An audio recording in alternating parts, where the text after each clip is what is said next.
சேதனிச்சம் ஜகல்தி குகன போத்ரி பவித்ரீகிருத பிரம்மாண்ட பிரளயோர்மி கோஷகுருபிர் கோணாரவைர் குர்குரைகி யத்தம் ஸ்ரங்குர கோட்டி காட்டகடன நிஷ்கம்ப நித்யஸ்திதிகி பிரம்மஸ்தம்பமசௌதசோ பகவதி முஸ்தேவ விஸ்வம்பரா.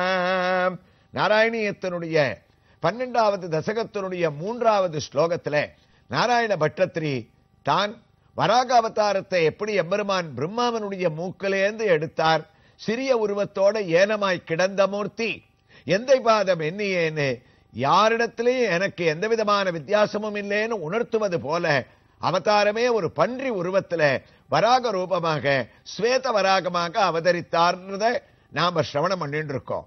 இதே சந்தர்ப்பத்துல நாம் தரிசித்துக் கொண்டிருக்கக்கூடிய ஒரு திருக்கோயில் உங்களுக்கு கவனத்துல இருக்கும். எப்பவும் போல ஸ்ரீகிருஷ்ணனுடைய திருக்கோயில் அல்ல.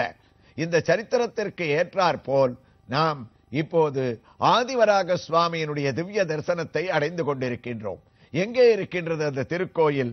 தமிழ்நாட்டில் அமைந்திருக்கக்கூடிய கும்பகோணத்தில் பிரசித்தி பெற்ற ராமசுவாமி திருக்கோயிலுக்கு அருகிலேயும் கடை வீதியிலேயும் அமைந்திருப்பது ஆதிவராக பெருமாள் திருக்கோயில்.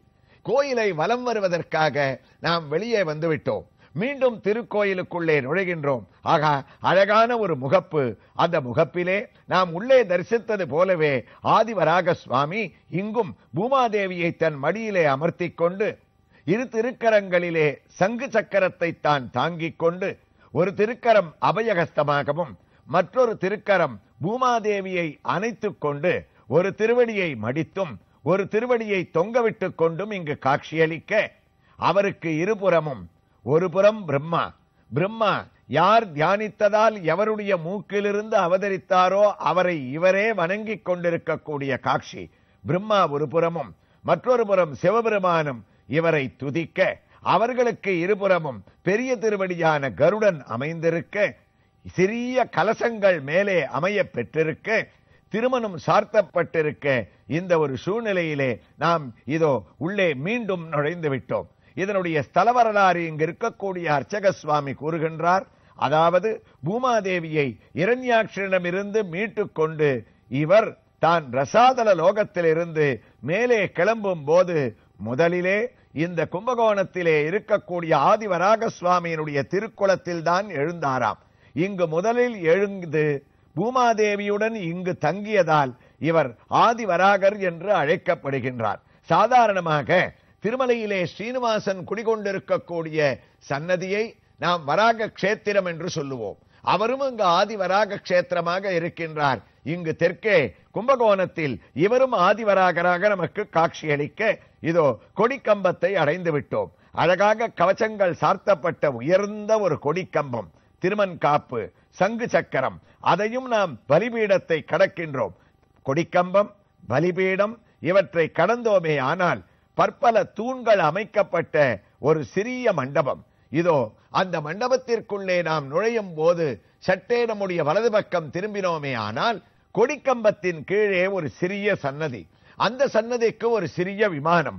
அதிலே பெரிய திருவடியான கருடன் கையை கூப்பிக்கொண்டு நின்ற திருக்கோலத்திலே மற்ற வைணவ ஆலயங்களிலே நமக்கு சேவையை அளித்தது போல இங்கு சேவையை அளித்துக் கொண்டிருக்கின்றார். நம்மை மட்டும் வரவேற்கவில்லை, ஆதிவராகரையும் தரிசித்துக் கொண்டிருக்கின்றார். தான் உயர்ந்த மாலைகளை சாற்றிக்கொண்டும் கலைந்தும் நமக்கு பெரிய திருவடி அடைத்த உத்தமமான அந்த திவ்ய தரிசனத்தை நாம் தரிசித்துக் கொண்டே மற்ற சன்னதிகள் இங்கு என்ன இருக்கின்ற என்று வலம் வர ஆரம்பிக்கின்றோம். இதே சூழ்நிலையிலே வராகவதாரம் எடுத்த சுவாமியினுடைய நிலையை பட்டத்திரி எவ்வாறு வர்ணிக்கின்றார் என்று நாம் கேட்க வேண்டாமா? குருவாயூருக்கு திரும்பிவிட்டோம். பட்டத்திரியும் ஸ்லோகத்தை தொடர்கின்றார். ஆகாவிபோ ஜலமகம் புரஸ்தாத் அத்யாபி மஜ்ஜதி மகி கிமகம் கரோமி இத்தம் தொதங்கிரியுகலம் சரணம் யதோஸ்ய நாசாபுடத் சமபவத் சிசுகோளரூபி. குருவாயூரப்பா, பிரம்மாவானவர் உன்னை பிரார்த்திக்க பிரார்த்திக்க அவருடைய ஹிருதயத்திலிருந்து நீ மூக்கு வழியா வெளியில வந்த. அப்ப என்னாச்சு? பாகவதம் சொல்லித்து இத்யபித்யயதோ நாசா விவராட் சகசானக வராகதோ கோ நிரகாத் அங்குஷ்ட பரிமானக. அங்குஷ்டம்னா நம்ம கட்டவரல் அளவு. வராகமூர்த்தியா மூக்குலேந்து அவதாரம் பண்ணும் போது சுவாமி எந்த அளவுக்கு இருந்தார்னா நம்முடைய கட்டவரல் அளவுக்கு சின்னதா இருந்தாராம். ஏன்? அந்த சிறிய உருவத்தோட இருந்தாத்தானே இந்த மூக்குலேந்து வெளியில வர முடியும். அதற்காக தன்னுடைய உருவத்தை அனோரணீஜான் மகதோமகீஜான். பகவானுடைய குணம் என்னன்னா எவ்வளவு சிறியதானாலும் ஆயிப்பார், பெரிய விஸ்வரூபத்தை அவர் எடுப்பார். அப்படிப்பட்ட விராட் ரூபம். அந்த சின்ன பிரம்மாவனுடைய மூக்குக்கு எந்த விதமான ஒரு கஷ்டமும் ஹேத்துவும் வரக்கூடாது என்ற பரம கருணையோட அங்குஷ்ட மாத்திர ஒரு கட்டவரல் அளவுக்கு குருவாயூரப்பா தாங்கள் அவதாரம் பண்ண. அப்படி அவதாரம் பண்ணது மூக்கு வழியா. வராக சுவாமியினுடைய தத்துவம் என்னன்னா, வராக சுவாமி நமக்கு பலவிதமான நன்மைகளை அளிக்கக்கூடியவர். உத்தமமான ஒரு அவதாரம், வேதத்தினுடைய மறுஸ்வரூபம். அதனால தான் இவர் பிரம்மாவனுடைய மூக்கிலேந்து வந்து அவதாரம் பண்ணாராம். அதாவது சாதாரணமா ஒருத்தர் பேசக்கூடிய வார்த்தைகள் இருக்கே, சொல் இருக்கே, அந்த சொல் ஒண்ணு நாக்கிலேந்து வர சொல்லா இருக்கும், ரெண்டாவது நெஞ்சிலேந்து வர சொல்லா இருக்கும், மூணாவது ஹிருதயத்திலேந்து வர சொல்லா இருக்கும், நாலாவது நாபி கமலத்திலேந்து அடிவயத்திலேந்து வரக்கூடிய ஒரு சொல்லா இருக்கும். அதான் சொல் என்பதை நம்ம சிந்தனைன்னு கூட வச்சுக்கலாம். அப்ப நாக்கு, தொண்டை, ஹிருதயம், நாபி கமலம் 4 பாகமாக நம்முடைய சிந்தனைகளை பிரிக்கிறோம். நம்முடைய சிந்தனைகள் தானே வெளியில வார்த்தைகளாக வருது. மனசுல என்ன நினைக்கிறோமோ அது பட்டுன்னு நாக்கு நம்மள வெளியில கொண்டு வந்து ஒரு சொல்லாக அவரவர்களுக்கு உண்டான மொழியில பேச வைக்கிறது. சிந்தனைக்கு மொழி கிடையாது. பேச்சுக்குத்தான் அந்த குரல் வெளியில வரச்சேத்தான் அதுக்கு மொழி வருது. சிந்தனைன்றது எல்லாருக்கும் ஒண்ணுதான். அதைத்தான் இங்க பட்டத்திரி சொன்னார். நீ வராக அவதாரம் எடுத்த போது இவர் பண்ண சிந்தனை இருக்க, யாரு? பிரம்மா. அது நாக்குல பண்ண சிந்தனை இல்ல. சில பேர் உதட்டளவுல பேசிட்டு போயிடுவான். அவன் பேசுறதுக்கும் மனசுல இருக்கிறதுக்கும் சம்பந்தமே இருக்காது. நெஞ்சில ஒண்ணு சிந்தனை இருக்கும், நாக்குல பேசுற பேச்சு வேற போல இருக்கும். அது உதட்டளவுல இருக்கக்கூடிய வார்த்தைகள் அது காத்தோட பறந்து போயிடும். அதுக்கு ஒரு மரியாதையே கிடையாது. நெஞ்சிலேந்து பேசக்கூடியது இருக்க, அது கொஞ்சம் ஆழமானதாக இருக்கும், அது உணர்வு பூர்வமாக இருக்கும். அதை விட பக்தி பூர்வமாக இருக்கிறது எதுன்னா ஹிருதயத்துக்குள்ள, தொண்டைக்கு அடுத்தது ஹிருதயத்துக்குள்ள, ஹிருதயத்துல தியானம் பண்ணி பேசுறதுன்றது உத்தமமான ஒரு வார்த்தையாக இருக்கும். அதை விட உயர்ந்தது எதுன்னா பகவத் தியானத்துல நாபி கமலத்துல எப்பவுமே ரூபம், அந்த மணிபூரகம் அப்படின்னு சொல்லுவோமே, அந்த அடிவயறு, அதுல தியானம் பண்ணிட்டோம்னு சொன்னா அந்த பகவானுடைய கடாட்சம் நமக்கு பரிபூர்ணமாக அமைஞ்சு போயிடுமா. இதான் எந்த அவதாரத்திலையும் இல்லாத வராக அவதாரத்தினுடைய தத்துவம். பிரம்மா இவர் அவரை நாபி கமலத்திலேந்து தியானம் பண்ணாராம், அடிவயத்திலேந்து. காரணம் என்னன்னா பகவானுடைய நாபி கமலத்திலேந்து தோன்றினவர் பிரம்மா. இவரை எங்க இந்த தொண்டையிலேருந்து வரவழைக்கல, ஹிருதயத்திலேருந்து வரவழைக்கல, நாக்கிலேருந்து வரவழைக்கல. அவ்வளவு இவர் பேர்ல இருக்கிற பாசத்தோட மகாவிஷ்ணு தன்னுடைய சைனித்த கோலத்துல உதரத்துல தன்னுடைய நாபி கமலத்திலேருந்து தாமரை பூவில பிரம்மாவை உண்டாக்கினார். அதனால இவருடைய தியானம் எப்படி இருந்தது? இரண்யாட்சனை அழிக்கணும், பூமியை மீட்கணும் அப்படின்ற இந்த ஒரு கஷ்டம் இருக்கே, இவருக்கு கஷ்டம்னு சொல்றதும் மகாவிஷ்ணுவே நாராயணான்னு கூப்பிடுறதும் நாபி கமலத்திலேருந்து அந்த மணிபூரகத்திலேருந்து வந்துதான். அதனால தான் பூர்ணமா பகவானுக்கு சந்தோஷம்.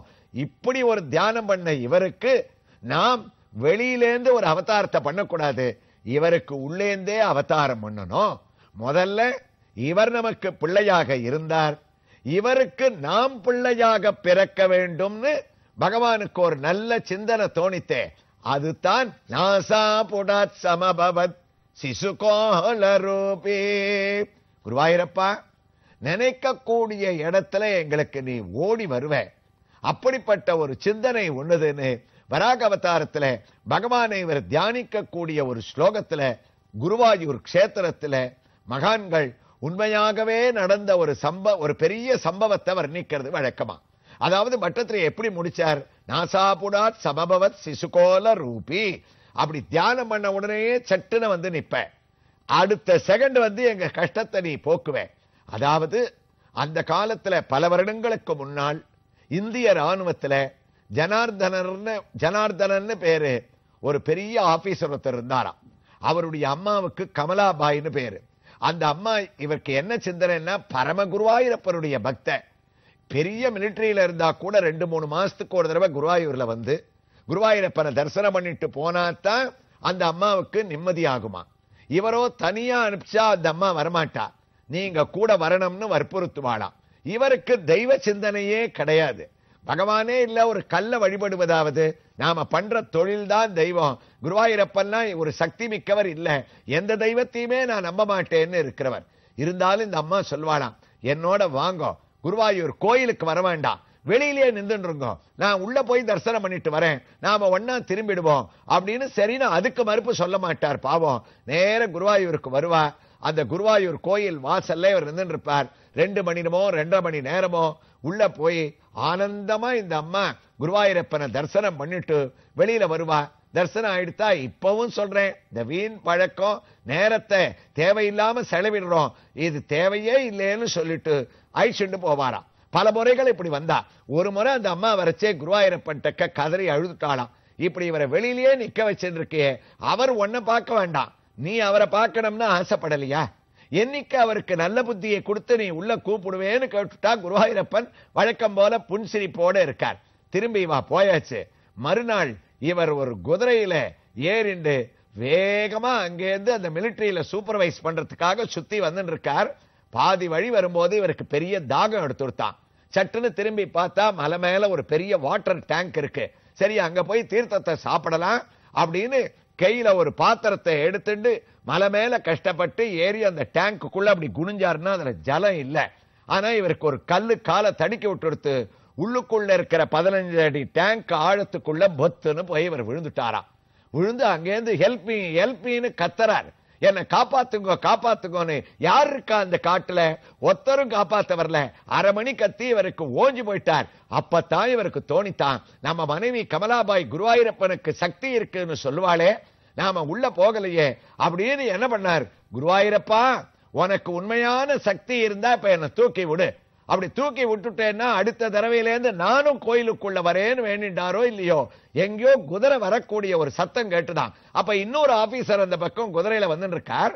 அப்ப அந்த குதிரைக்கு இந்த இடம் வரும்போது அதுக்கு தாகம் எடுத்துருத்து. அதனால இவர் என்ன பண்ணார், குதிரைக்கு தண்ணியை கொடுக்கிறமேன்றதுக்காக இந்த இடத்துல எடுத்துட்டு அந்த டேங்குக்கு மேல ஏறி வந்தாராம். அப்ப பார்த்தால் உள்ளுக்குள்ள இவர் தவிச்சுட்டு இருக்கார். அவரை கையை தூக்கி விட்டார். அப்பத்தான் இவருக்கு புரிஞ்சது, குருவாயூரப்பன் கூட்ட குரலுக்கு வருவான், நம்ம பக்தியோட அவனை அழைச்சோன்னு சொன்ன அடுத்த நிமிஷம் நிப்பான்னு. நேர வீட்டுக்கு வந்தார், மனைவியை அழிச்சுண்டார், குருவாயூர் கோயிலுக்குள்ள நுழைஞ்சார். கண்கள்ல நீர் மல்க அவனுடைய பாதத்துல இன்னைக்கு ஒன்னு புரிஞ்சுட்டேன், கிருஷ்ணானி பிரத்யக்ஷ தெய்வம், யார் எங்க கூட்டால அவதாரமும் எடுப்ப, அர்ச்சாரூபத்தோடய வருவேன்னு சொன்னாராம். அதைத்தான் பட்டத்திரி இங்க ஞாபகப்படுத்திக்கிறாரோன்னு குருவாயூர்ல உண்மையாக நடந்த சம்பவத்தை இந்த ஸ்லோகத்தோட அங்க இருக்கக்கூடிய நம்பூதிரிகள் எனச்சு சொல்றது வழக்கம். நாசா புடாத் சமபவத் சிசுகோல ரூபே, அப்படி பிரத்யக்ஷ ரூபமாக குருவாயூரப்பா பராகவதாரம் எடுத்தையேன்னு இவர் தொடர்றார். தொடரக்கூடிய வைபவங்களை அடுத்த பகுதியில இதே திருக்கோயில்ல மற்றொரு சன்னதியினுடைய திவ்ய தரிசனத்தோடு நாம் தொடர்ந்து கேட்கலாம். கிருஷ்ணாய துப்யம் நமகா.